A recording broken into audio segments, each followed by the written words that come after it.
नमस्कार, अनिता सागरी कोली किचनमध्ये तुमचे खूप खूप मनापासून स्वागत. आज आपण एक अशी डिश बनवणार आहोत ती तुम्ही कधीच बनवली नसणार. कांद्याच्या आंबाडीमध्ये कांद्याची पात घालून ही रेसिपी नक्की करून बघा. खूप छान आणि मस्त होते. इथे मी मोठे 2 कांदे, 7 ते 8 लसणाच्या पाकळ्या ठेचलेल्या, 1 टॅमॅटो असे हे तेलामध्ये फोडणीला दिलेलं आहे. फोडणीला देताना दाखवायचे राहून गेले. छान असं हे परतून घ्या. त्यात चवीनुसार मीठ घाला.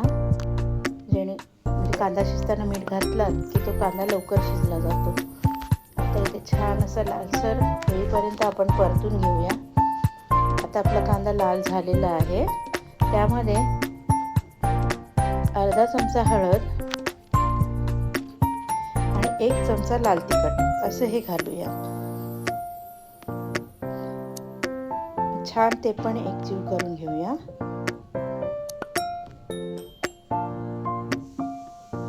त्यात थोडी कोथिंबीर आणि कांद्याची पात घालूया. ती सुद्धा छान परतून घेऊया. माझी रेसिपी तुम्हाला कशी वाटते, तुम्ही कुठल्या भागातून कुठल्या शहरातून बघता ते मला नक्की सांगा. मला म्हणजे तुमचे आभार मानता येतील. स्वच्छ 2 ते 3 पाण्याने स्वच्छ धुवून घ्या. आता आपलं बघा तेल आणि कांदा असा सेपरेट झालेला आहे. मस्त अशी तेलाची तरी आलेली आहे. त्यामध्ये आता आपण आंबट घालूया. त्यामध्ये 1 बटाटा पण घालूया.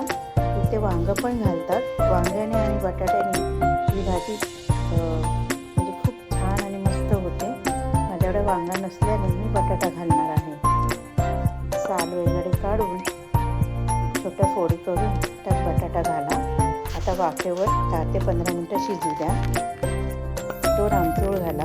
आमचूर घातल्याने आपल्या या डिशला छान चव येईल.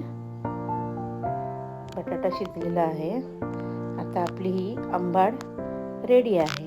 त्यामध्ये भरपूर कोथिंबीर आणि भरपूर कांद्याची पात घालून एक 2 ते 3 मिनटं परतून घेऊया.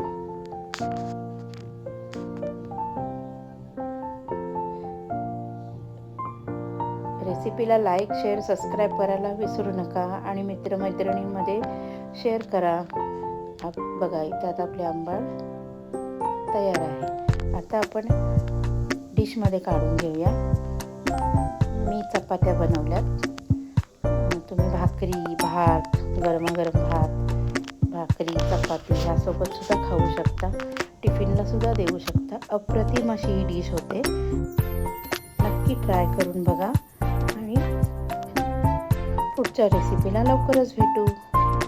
नमस्कार, धन्यवाद.